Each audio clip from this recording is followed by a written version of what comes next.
And today, with us, we have 4 representatives, 2 from the Young Democrats Club and 2 from the Young Republicans Club. We will spend the evening debating the policies, issues, and politics of our nation today.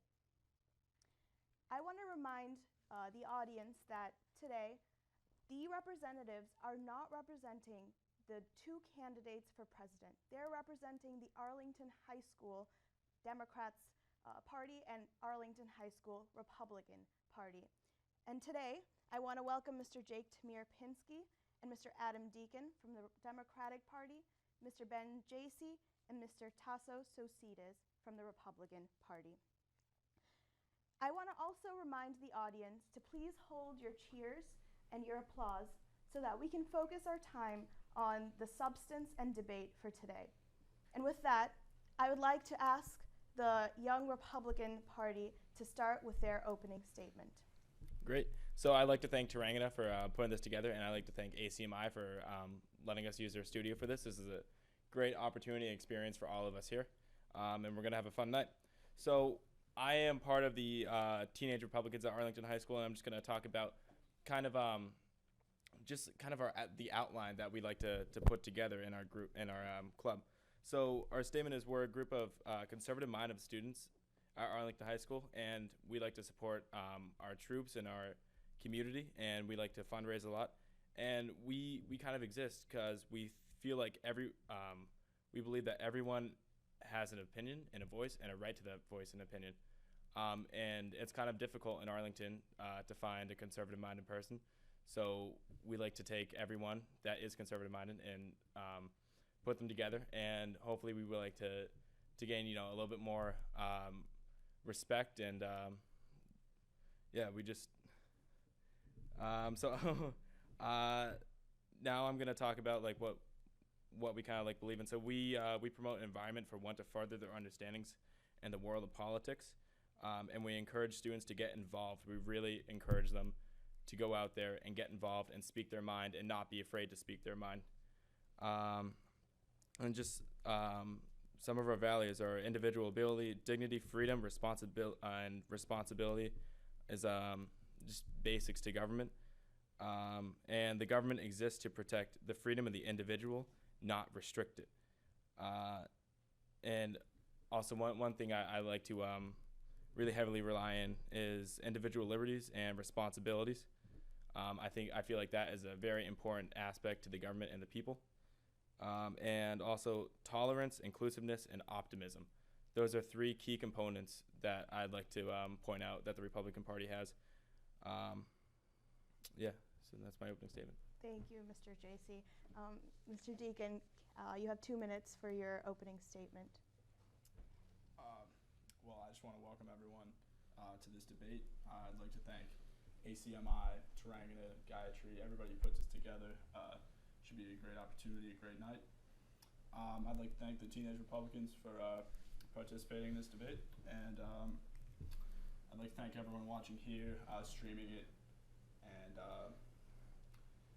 Jake and I tonight are going to present the Democratic vision for America. It's a vision that acknowledges our problems and offers bold and practical solutions to those problems. First and foremost, we need a fair and a healthy economy for the 21st century to promote good-paying jobs. We believe in a country where everyone can access good and affordable education and healthcare. And we believe that people, Americans, regardless of race, of income, of gender, sexual orientation, age, everyone deserves our respect. And we want to recognize climate change. We feel that that's a very important issue for our time, and offer solutions to this problem that can grow our economy in a responsible way. And we want to promote safety through reforming the justice system, promoting gun control. And we believe that America has the responsibility to promote human rights, freedom, democracy across the world. And we look forward to getting more into these issues tonight, because while there's a lot of work to do, we believe America's best days are ahead of us. Thanks. Thank you, Mr. Deakin. Before we continue on to the debate, I would like to remind our candidates, our representatives, and our audience that all 4 representatives have agreed to and will uphold the rules of debate today.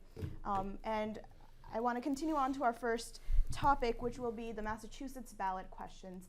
We have 4 questions this year that we are going to be voting on, and all 4 questions undeniably have a large effect on either Massachusetts' economy or society, and especially have an effect on the youth of Massachusetts. Now, I want to ask you both about ballot number 4 question, the marijuana question, legalization of marijuana, recreational use of marijuana.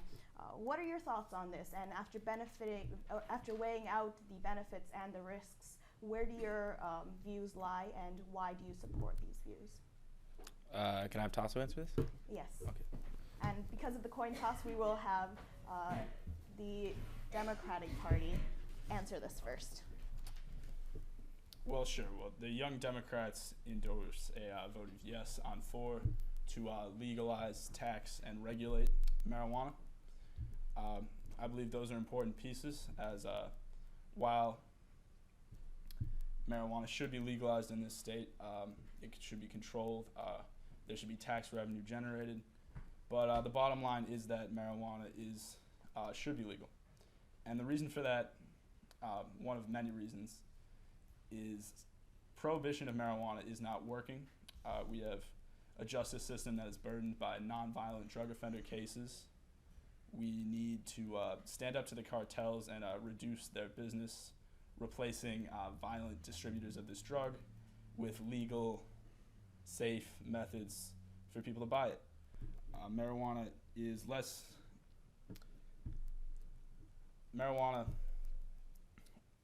should be treated much like alcohol, we believe, and taxed, regulated, but currently it is a burden on law enforcement to continue to have it be illegal, and laws are targeting people who have no business in our justice system, and it's time for this to be taken out of the shadows and be more of a benefit than a burden on the justice system, and it can be used responsibly, kept away from children, but it is time to legalize marijuana in the state.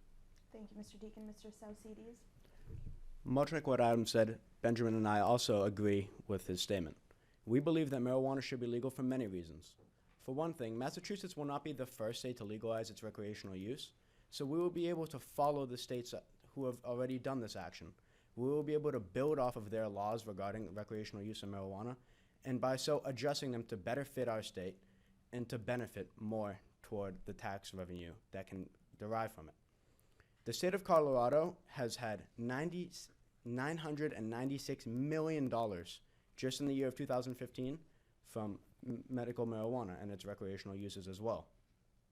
By doing so, $35 million has been put toward the education systems, just from taxes from recreational marijuana.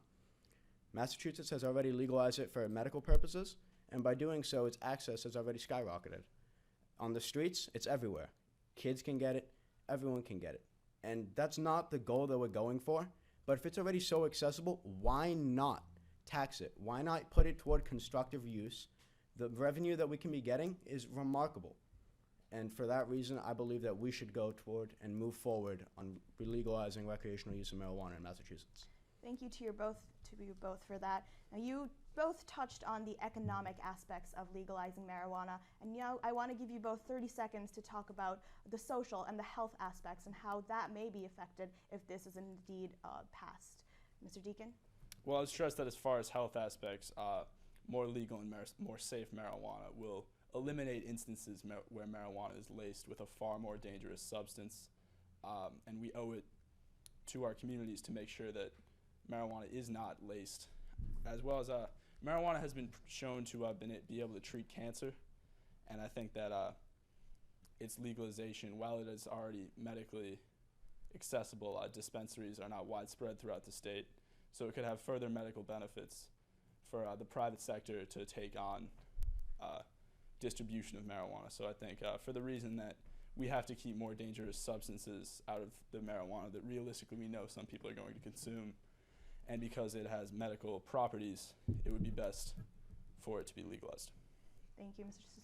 Tsaousidis. Well, marijuana has yet to be linked with one death in America.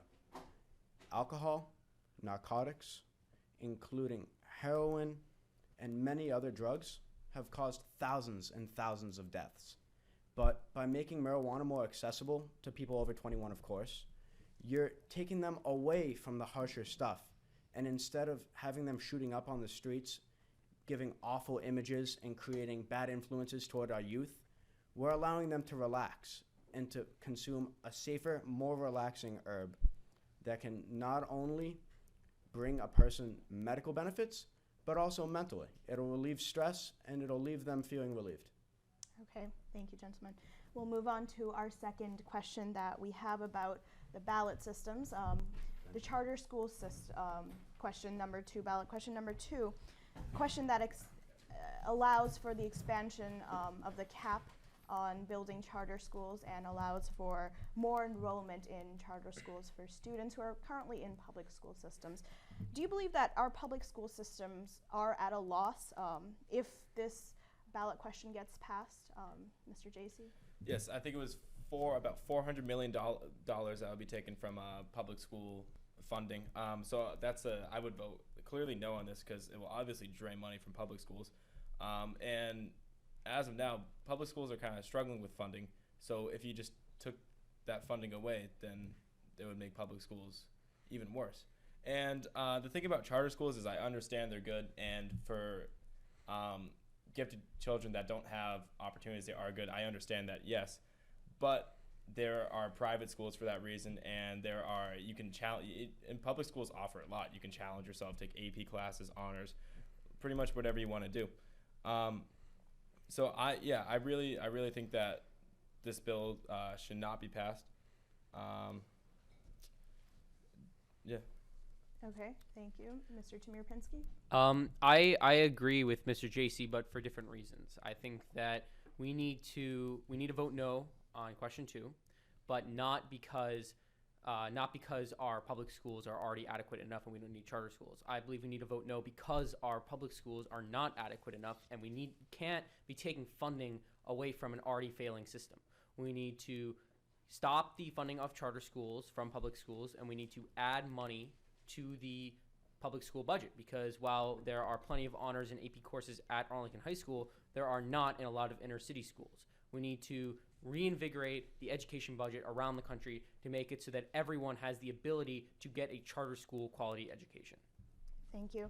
Now, I see here that there's a lot of agreement on these ballot question issues, even with the party lines. So I want to ask you, what is your message to the young voters out there who have recently gotten the right to vote and have the chance to vote on these questions? Why do you believe that your party offers these young voters a chance to voice their opinions or whatnot? Mr. Jacey? Well, I think an important part of it is lower taxes, right? So if you take, I think, was about whatever the animal one is, was about question 3 or something. If you take that, for example, right? I think I disagree with that bill, right? I think there are very few factory farms in Massachusetts, so I feel like this won't affect us that well. It will just make the prices of poultry and eggs and meat and dairy and all that just go skyrocket. So I don't really think Massachusetts can apply to that law, really, in any case. Okay, so to the young voters, what would you like to say, Mr. Tamir-Pinksy? Well, if there aren't any factory farms in Massachusetts, why would prices skyrocket? Oh, is that a question for you? Yeah. Am I allowed to do that?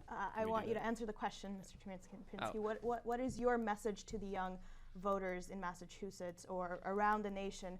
Why should they be voting for these ballot questions for the presidential election? Why does your party offer a spot for these young voters? Well, Mr. Jacey offered lower taxes, and I'm going to offer higher taxes, but not on young voters. I'm going to offer higher taxes on the 1% and upper class families, and businesses who can afford to pay higher taxes. The Democratic Party will not raise taxes a cent on lower income and middle income families. But Mr. Tamir-Pinksy, I want to ask you, what is your message to the young voters? What do you want to say to the young voters today? That the Democratic Party offers a future for young people. We advocate for free and or discounted college tuition. We advocate for the legalization of marijuana, which is important to many young voters. We advocate for reinvigorated education funding, for healthcare funding, all of which is very important to young people. But the Republican Party has continuously bashed any efforts at socialized medicine or even half socialized medicine like the Affordable Care Act, and has continuously shot down any efforts to lessen the burden on young people to pay for their own college. Okay. Do you have anything to say to that? Nope. Okay. Let's move on. Before we get into the politics and out of the ballot questions, I want both parties to tell the audience where your stance is, where the Arlington High School Democratic Party and where the Arlington High School Young Republicans Club, where your party ideologies line up with the candidates running for president right now. Mr. Tamir-Pinksy or Mr. Deakin? Okay. You want? Okay. You have 2 minutes, Mr. Deakin. Well, certainly the Arlington High School Young Democrats are aligned with Hillary Clinton on many key issues. On the issue of jobs in the economy, we agree with Secretary Clinton's tax policies that promise to close loopholes and but while not to raise taxes on the middle class, as well as her promise to raise the minimum wage to $15 an hour was in the Democratic platform. We believe that that is also important to young voters. Secretary Clinton's proposals on foreign policy, in large part, we agree with in the terms that we need to build coalitions to defeat ISIS. We need to work with our allies. We need to curb Iran's nuclear program. I would stress that one area of disagreement is on trade. Secretary Clinton has come out against the Trans-Pacific Partnership. While that trade deal, if accompanied by strict enforcement, would raise American incomes, protect American intellectual property. But on the vast majority of social issues, we, like Secretary Clinton, stand with Planned Parenthood. We, like Secretary Clinton, would like to see Citizens United repealed, take on the NRA, and we endorse Secretary Clinton because we agree on many issues and are confident in her ability to govern. Thank you, Mr. Deakin. Mr. Jacey? So Donald Trump is obviously a very interesting man, and probably the biggest question I've gotten in the past 3 months is, would you vote for Donald Trump? And I've thought about this, but the answer is probably no at this point. You might think of us as conservative students, but we're still conservative students in Arlington, Massachusetts. So I kind of get the feeling that Donald Trump, he sometimes has good ideas, but the way he delivers them just isn't effective and is just pretty terrible, I'd say. So no, I don't endorse Donald Trump. I don't agree with him on most issues. There are a few issues I do agree with him on, but even those aren't like good ones. For example, the minimum wage. I think he wants minimum wage at $10 an hour, right? Which is already kind of well above other Republican standards. So I think $10 an hour is fair, and I think anything higher will hurt small businesses, and the small businesses are the one that we have to focus the most on and really invest in. Okay. You touched on the minimum wage question. I want to move towards the economic policies right now of America and where the condition is. We are still in a lot of debt right now, and the debt ceiling is still rising. What do you think that your party or your candidates should be doing in order to bring back jobs or to increase the jobs and to decrease unemployment and overall to help this economy. Where do you think the economy stands as of right now, Mr. Tamir-Pinksy? Well, the economy right now is strong. It has rebounded very steadily and very robustly from the recession of 2008. Unemployment is back at normal levels. Our GDP growth is returning to normal. However, there is still much work to be done. President Obama has done a fantastic job at recovering our economy, at making sure that people are not, we're making sure that less people are living in poverty, but there is still much work that we can do to continue our economy. There is still a large amount of unemployment, still about 5.3%. There is still a large amount of people living in poverty. We need to continue the growth that President Obama has started. But Mr. Tamir-Pinksy, how would you like to continue that growth? I wanted you to touch on the policies of that. Increase taxes on big business and richer upper-class Americans. Upper-class Americans pay a tax of around upper 30%, depending on how much you make and your business type. But most Americans don't even pay that amount. Most Americans are using tax loopholes that Republicans have put into place. So we need to close those tax loopholes, make Americans pay their actual effective tax rate. The government will then use that to pay down the deficit and effectively pay down the debt. And we can continue our robust growth and use that extra money to reinvigorate the economy and create jobs. Thank you, Mr. Tamir-Pinksy. Mr. Jacey, your thoughts on that? Yeah, so you touched on, you asked us about the deficit. And in the past 8 years, the debt went from about 10 trillion to 19 trillion, I found. And so I think we can fix that when the Republicans talk about a balanced budget amendment, right? So this imposes imposes a cap limiting spending to the appropriate historical average percentage of our nation's gross domestic product, and it requires a supermajority for any tax increase. So obviously a vote, and that's only it's an exception for war and legitimate emergencies. And then ways I think we can kind of help our economy is actually decrease taxes, right? Especially I'd say not too like Mr. Tamir-Pinksy said, not too much on the upper class. I still think they're paying a fair share, and I think maybe I think they're right about where they are supposed to be. But big businesses, I feel like if we decrease taxes on those big businesses, a lot of revenue will be created from that. And I see your face, and I'm going to tell you why. But so about 60% of U.S. businesses hold their earnings in foreign bank accounts, right? So that means they're not paying any interest to the banks. The banks aren't getting any revenue from those 60% of American businesses. So you bring those earnings back here, right, with lower taxes, and you get a much bigger revenue. Okay. All right, Mr. Tamir-Pinksy, do you have a response? I do. So I just want to explain the difference between the debt and the deficit. The deficit is how much money that we collect, that the federal government collects in taxes and then is put into spending, a la the Army, Social Security, schools, roads, bridges. The amount of money that we don't have to pay for all those schools, roads, and bridges is the deficit. Over time, the deficit, we have to borrow money to pay for all those schools, bridges, and roads that we don't have enough tax revenue to pay for. So that amount of money that we borrow adds up over time to the national debt. As Ben said, the national debt was about $10 trillion when President Obama took over.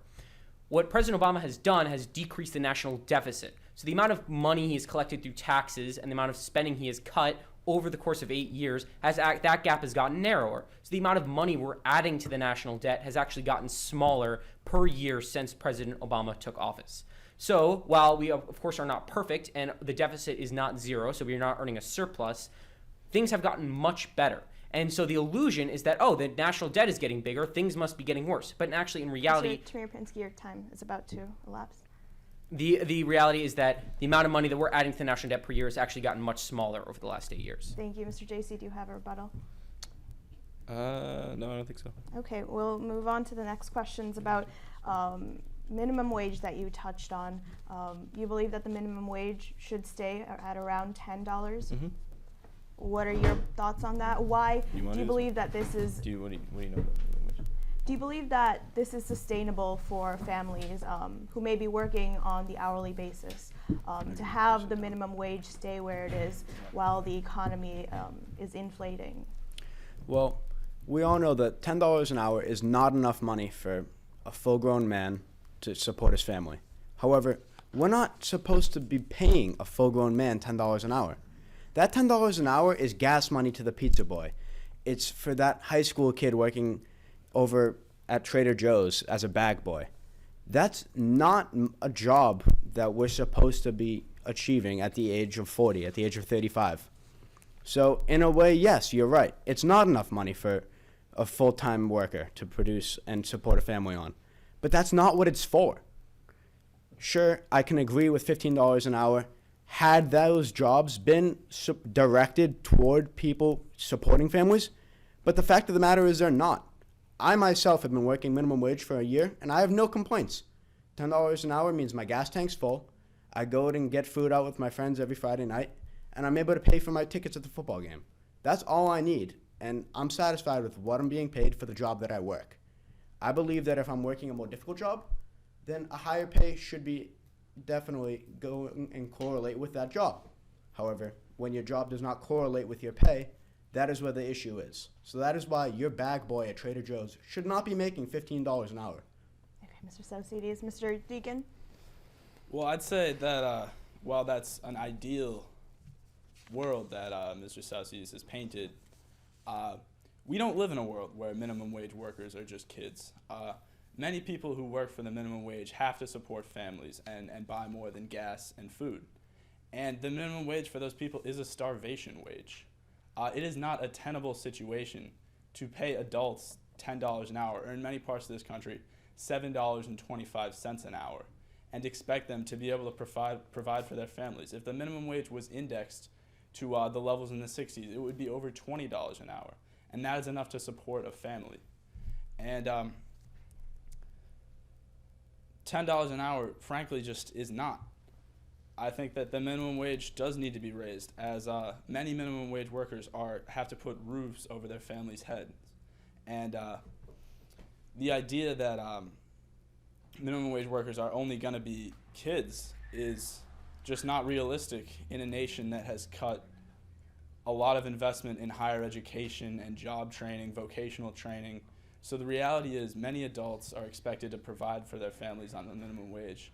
And the reality is that these adults are not able to do it on $7.25 an hour, on $10 an hour. So the federal minimum wage should be $15 an hour, and states and local communities should take initiatives to raise those wages where appropriate in places like New York City, Seattle, where cost of living is higher. So I think the minimum wage does need to be raised significantly. Thank you, Mr. Deakin. Mr. Tsaousidis, do you have anything to say? I do. The average certified nursing assistant in Massachusetts makes about $13.75 an hour, which is less than the minimum wage that Mr. Deakin is proposing. But why is it that somebody with that certification would be making less than the minimum wage? But the bag boy at Trader Joe's, the pizza boy at Auto, and even your clerk over at the bank, all these people who aren't extremely qualified would be all making the same amount of money as the people who did put the time in college, who did go after the degree. And that's not the equality that we strive for as a nation. By having minimum wage set at $10 an hour, it gives people an incentive to want to work harder for that higher pay. Mr. Deakin? Well, I would point out that many people who are providing for their families on minimum wage jobs do not have the luxury to go back to school. And I would say that when you raise the minimum wage, people like certified nursing assistants, who I agree are not making enough money for the valuable service they provide, will see their wages go up, and rightfully so. I think that the minimum wage will be instrumental in getting people off of welfare and reducing government spending in that way, because when the opportunity of a living wage, a decent wage, is out there, it is much more appealing than being on welfare and being demonized by right-wing attacks and barely having enough to scrape by. I think that the minimum wage should be raised and should be indexed so that we don't have to have families where people are working hard 40 hours a week and living in poverty. I think that is not what we deserve in this democracy. Okay, thank you. We're going to move on to their next topic, which touches on the economic situation right now. All of us are in high school, and we know that college and college tuition and all that baggage will be coming in the next couple of years. The average tuition of a private national university right now has jumped about 179% from 1995 to 2015, and most students graduate with a lot, tens of thousands of dollars in debt and federal student loans. How do you believe that your party and your policies can ensure that college is affordable for students and that students can pay off their debts and their loans after college? Mr. Jacey. Right. So, personally, I don't think the federal government should be in the business of originating student loans. I don't think they should be involved. But the other thing is about the cost is if you make it so that everyone goes to college, what's the value of that bachelor's degree, right? So for the people that want to get ahead of everyone, they'd have to go to the next higher education, and which I really don't think is right. Also, I think in order to bring college costs down, private sector participation and student financial aid should be restored. Okay, Mr. Deakin. Well, I'd like to point out that the price of college educations have risen astronomically in the past few years. And it should not be prohibitive. The only limit to your ambition should be your ability to work hard. And so that's why it's so disturbing that we see the price of a college education going through the roof and people not having the means to get that education without crushing debt. So I think the Consumer Financial Protection Agency has to investigate predatory student lenders who are lending at outrageous interest levels. And a plan has to be instituted under which people whose families make less than $100,000 a year can attend public college for free. And community college should be free in all cases for students who can maintain a high GPA. We also need to expand Pell Grants and investment in education so that all institutions of higher learning will be cheaper and we can grow our economy with more experts in fields and more people with degrees and the specialty to generate revenue. Okay, Mr. Jacey. Yeah, so you said make it so that families that have an average income of less than $100,000. What about the people that are families that are about at $100,000 or over that, right? That kind of sets like a very thin margin that doesn't give a lot of students wiggle room. It's either you get into college for free or you have to pay full price. Well, no, not full price, but you know what I mean. Yeah, so I don't think it's fair for everyone that college is free. I mean, it might sound weird, but I mean, I think you really have to work hard. And I mean, if you don't have the opportunities of other people, I mean, it sucks, but you just gotta work hard to keep making that revenue and keep making money. But Mr. Jacey, the question here is, what are you going to do to help students that are taking on this debt and the student loan? What policies do you propose to help with that? I mean, like I said, I just think private sector, some private sector student financial aid should help out. All right, Mr. D. Well, I think the private sector exists to make money, and in many cases that's appropriate, and capitalism has been very beneficial to our system. But the private sector should not be making enormous amounts of money out of people who are looking to better their situation with a college degree. I think that's inappropriate.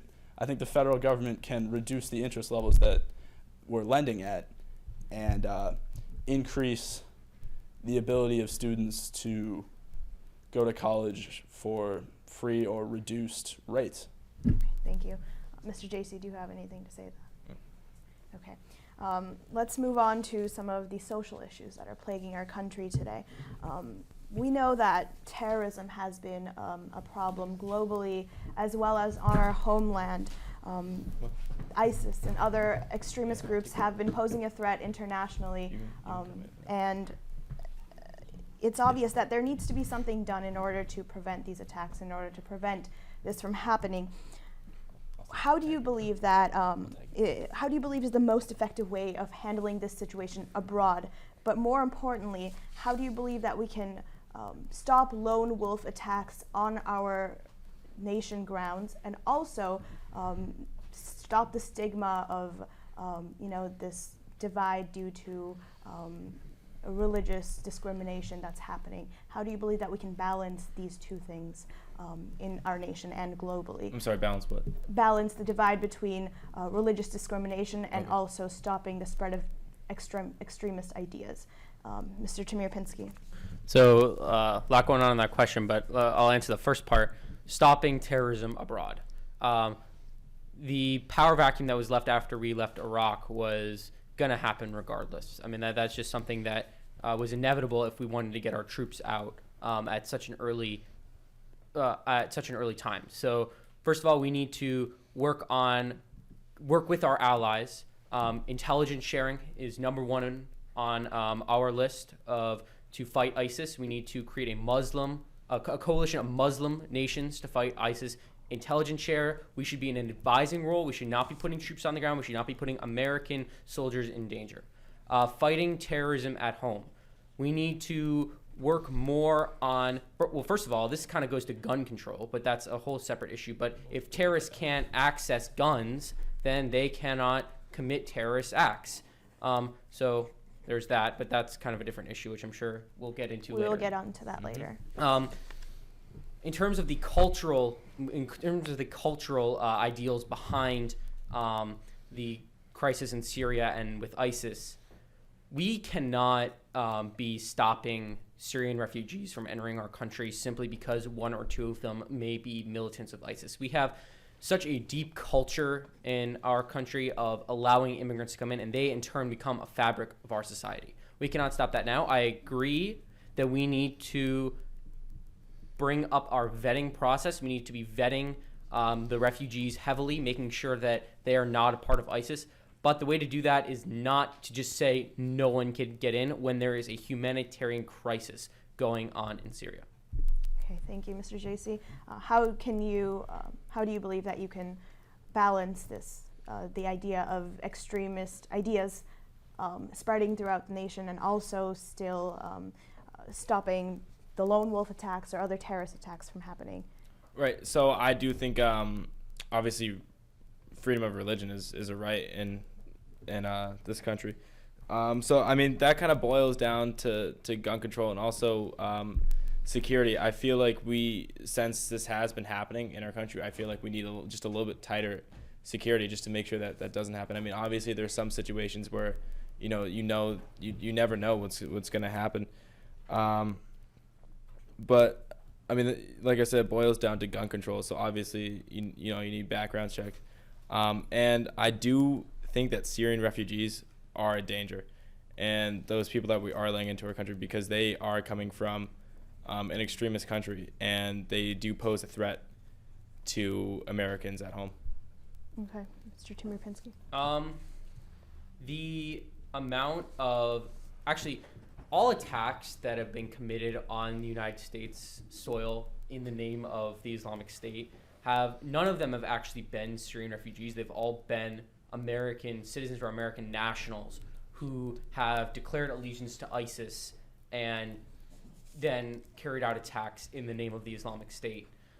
There's been no evidence of Syrian refugees posing a threat to the American populace. And we currently have reached our goal of allowing 10,000 Syrian refugees. We need to continue that goal. We need to stop the humanitarian crisis in Syria and take in as many people as we can, because that is our goal as a nation. We've always accepted immigrants. So, Mr. Tamir-Pinksy, you're you're saying that we should increase the 10,000 goal to more. Exactly. Okay. Absolutely. We need to increase the amount of refugees that we'll be letting into our country, because there is a humanitarian crisis going on in Syria, and we need to stop that, and we need to let as many people into our country as we can so that they are safe and they have a place to live. So increasing the amount of Syrian refugees, letting them in here, what are your thoughts on that? Well, the thing is, I'm sure many of us have traveled via airplane. And on an airplane, during your first couple minutes of the flight, you go through the health procedures. One of those procedures is in the event of the loss of cabin pressure. You get the mask and it drops down. And they make it very, very explicit. You take care of yourself, and then you help others near you. That is what America needs to do. We cannot be giving handouts to thousands of Syrian refugees when we are not sure of how safe it is. We need to close down our borders from all these countries that have terrorism links toward them until we can decide a method that works for us to determine whether or not each person is safe to bring into our country. Once we determine a method that we can safely bring people in, then we can start to decide how many people we bring in. But we cannot just fixate a number, say 10,000, and then bring in that many people. It's not safe, and we need to decide who is able to and who is not.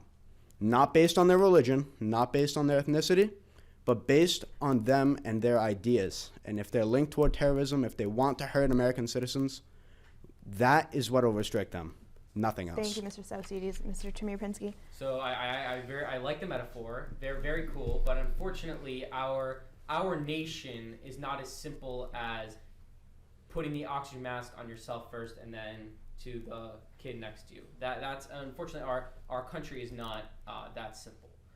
The fact of the matter is, if we let the refugee crisis continue in Syria without helping, first of all, that decreases our global reputation by a lot. European countries have been taking in a lot of refugees, which I commend them for. And if we continue to not do so, they could look unfavorably upon us, and rightfully so. We need to help as many people as we can. And as I said previously, no Syrian refugees have actually committed any terrorist acts in the name of ISIS.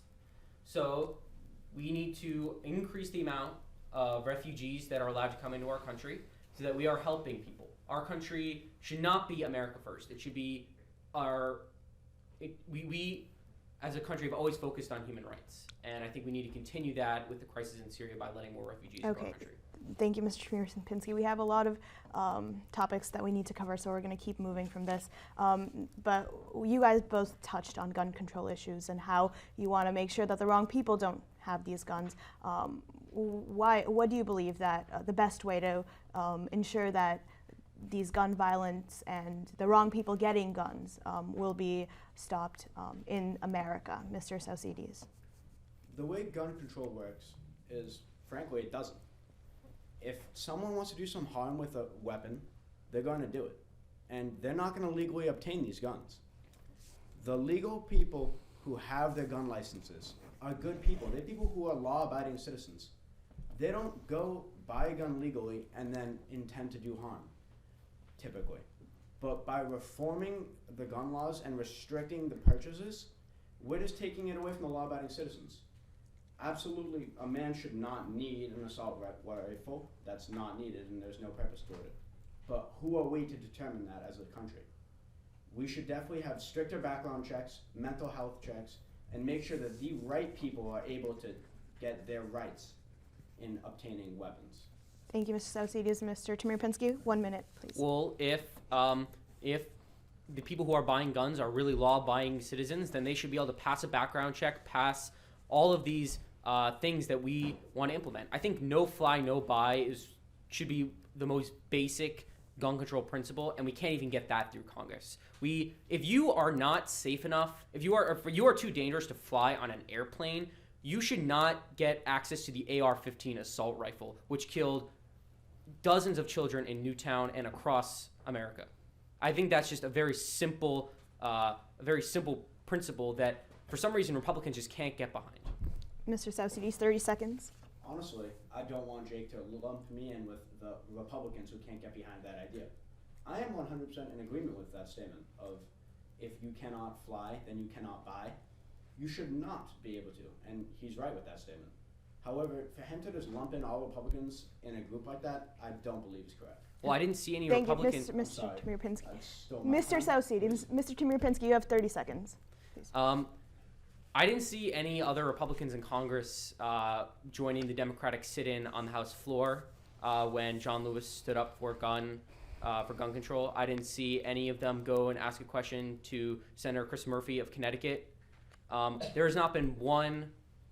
I wouldn't say one. There have been very few elected members, either governors or members of Congress, from the Republican Party that have stood up for common sense gun laws, and that is due to the That is due to the NRA, who has increased their lobbying efforts tenfold in the last 2 decades. Okay, thank you, Mr. Tamir-Pinksy. One more rebuttal, Mr. Tsaousidis. As a Republican Party, we look forward with a positive outlook on America. And by doing so, we'd like to keep an optimistic outlook that in time, we will be able to get a law passed through Congress with the Republican agreement of passing no fly, no buy, of passing stricter mental health checks and stricter background checks in order to legally obtain weapons. So maybe in this time right now, it might not be a possibility, but who's to say that in due time we can't pass that? Okay, thank you. We're going to move on to our next topic, which is immigration, which we touched on a little bit already. How do you believe that the immigrants that are already in this nation, whether they be legal or undocumented, what do you believe their path to citizenship should be, and who do you think has more priority to this path to citizenship? My question? Mr. Deakin. Well, I think that obviously documented immigrants in this country have a very clear path to citizenship, as they have for a long time in this country. But on the issue of undocumented immigrants, I think a path to citizenship is key.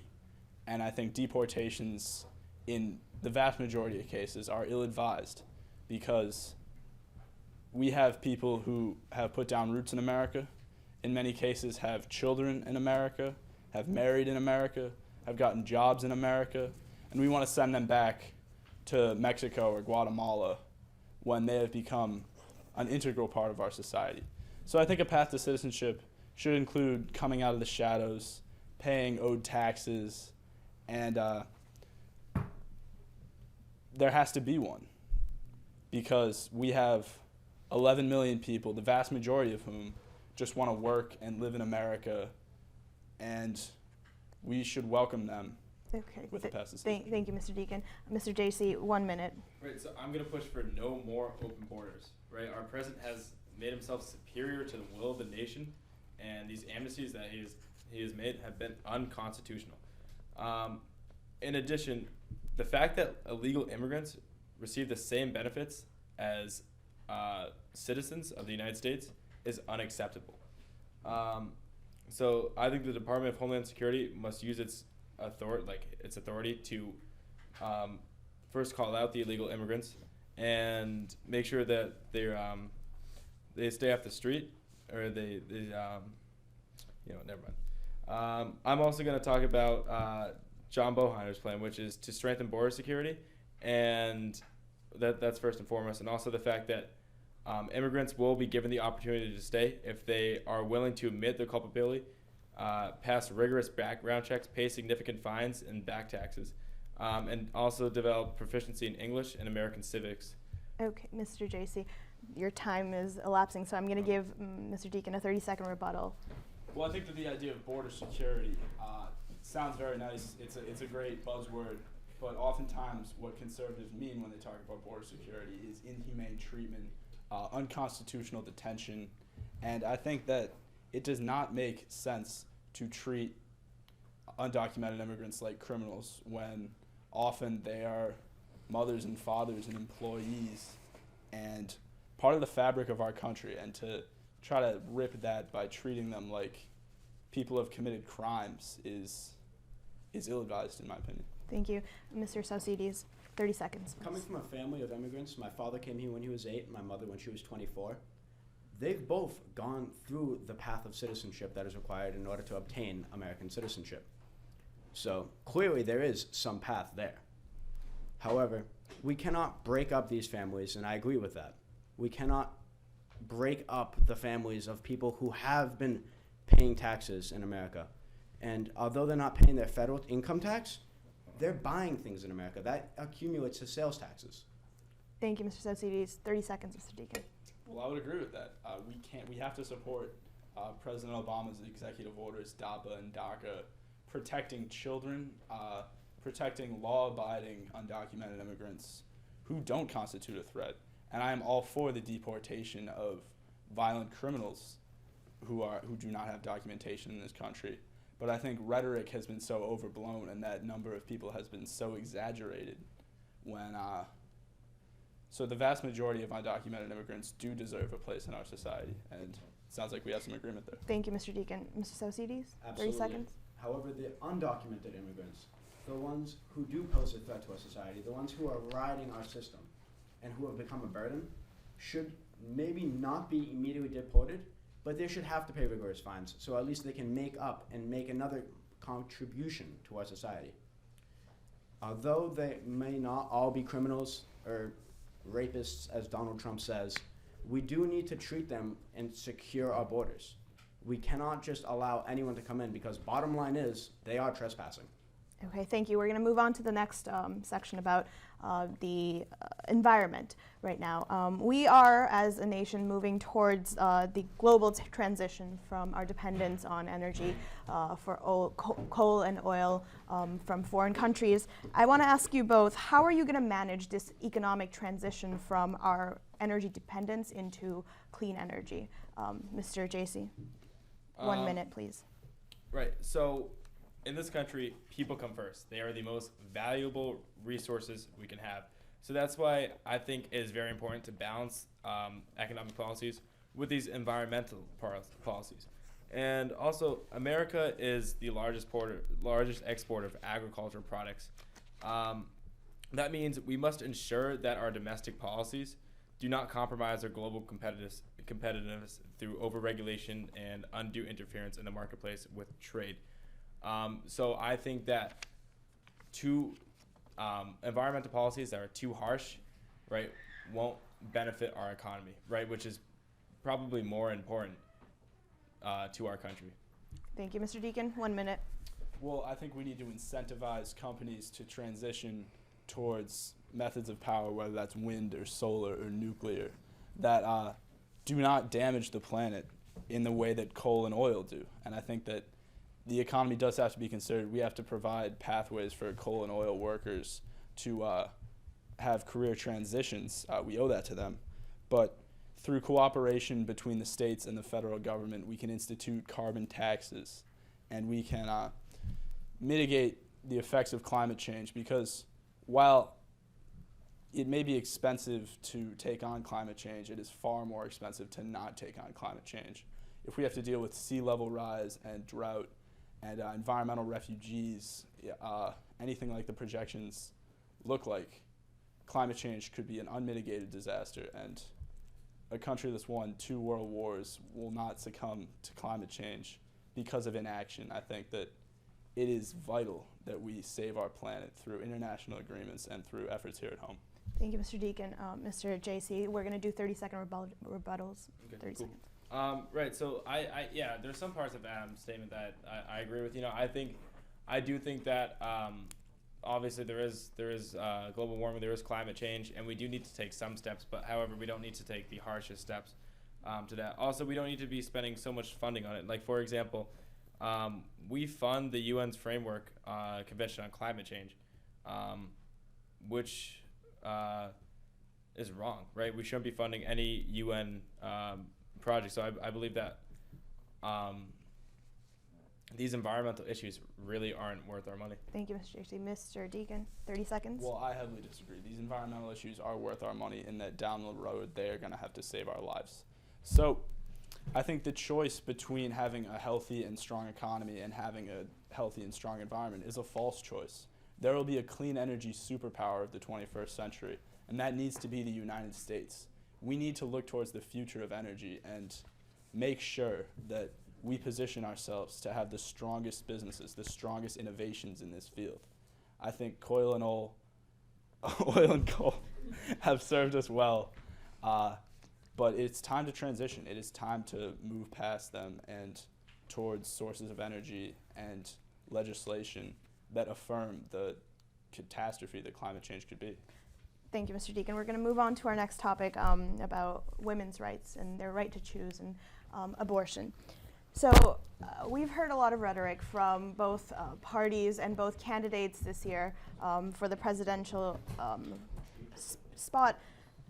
We've heard especially Mr. Trump, who said that he wants to appoint someone to the Supreme Court who will overturn Roe v. Wade. Now, Roe v. Wade has been a part of our justice system for a long time. Do you believe that it's right to overturn this decision that was made by the court? And why do you believe this? Do you believe that it's even possible? Mr. Tamir-Pinksy. Well, the court decided in 1976 that it was not up to the United States government to be regulating the decision between a woman and her doctor. This is a very private decision, and I think that we need to focus on this not as a, quote, murder issue, as some Republicans would put it, but more as a freedom issue, that women have the right to make this decision, and the court has so decided that, and that's what I agree with. Thank you. Mr. Jacey. Right. The Constitution's Fifth Amendment guarantees that no one can be deprived of life, liberty, and property. Deprived and life are the keywords in that statement. So that Roe v. Wade goes against our Constitution. I believe it is murder. I believe that life does start at conception, and I also believe that there are certain cases where abortion should be allowed, such as rape, and all those other times. I really don't think it's right to be killing our children. Okay, thank you. 30 seconds, Mr. Tamir-Pinksy. Republicans like the government to stay out of everything. Their taxes, their spending, their minimum wage, their guns, but they have no problem regulating a private decision between a woman and her doctor. One that I don't think the founders of the Constitution didn't even know what abortion was, or even that it existed. I don't think it did. But the Constitution did not have this in mind, and as it is a living document, the Supreme Court has so ruled that abortion is legal under the Constitution. So that is what we should be following. Okay, thank you. Well, I'll give you a 30-second rebuttal, Mr. Jacey. Right, so an unborn child has the right to life.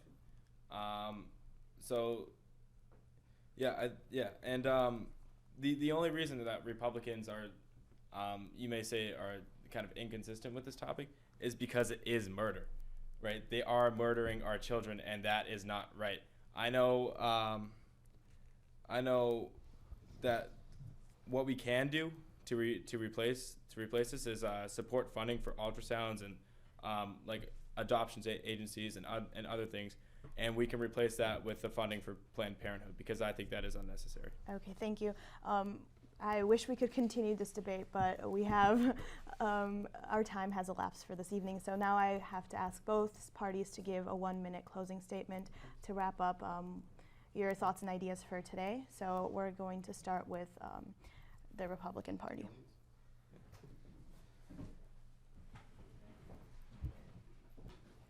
Well, I'd first like to thank the audience for coming out here, Tarangana for hosting us, and for ACMi of giving us this space to perform in tonight. I'd also like to thank Tamir-Pinksy and Adam Deakin for coming out here, and honestly, this was a fun time. I don't think either of us took it that seriously, but the whole point of this is really so that we can voice our views and to build off this, so we can learn about each other, and even just to practice our public speaking skills. That's really what it comes down to, because I know I can't vote this election. Hopefully I'll be able to next one, but, you know, a lot of things could happen from here to then. But in the end, this is just supposed to be a fun time. This is a club, bottom line. So I just want to thank everyone for coming out here, because I know I had a fun time, and I hope everyone else did too. Thank you very much. Mr. Tamir-Pinksy, 1-minute closing statement. You heard two competing visions for America tonight. You heard a vision where the environment is protected, where women's rights are protected, where guns are not allowed to be put in the hands of criminals, and where our education is reinvigorated. You heard another vision where all of those things are at stake.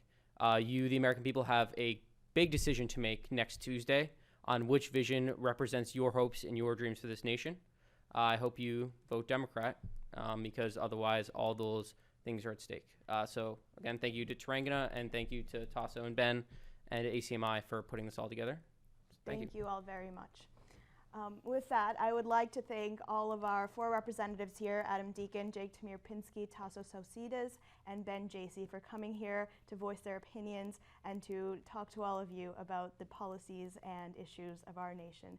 I would also like to thank ACMi for hosting us, Focus Media for helping out with everything, as well as the Young Republicans Club and the Young Democrats Club of Arlington High School.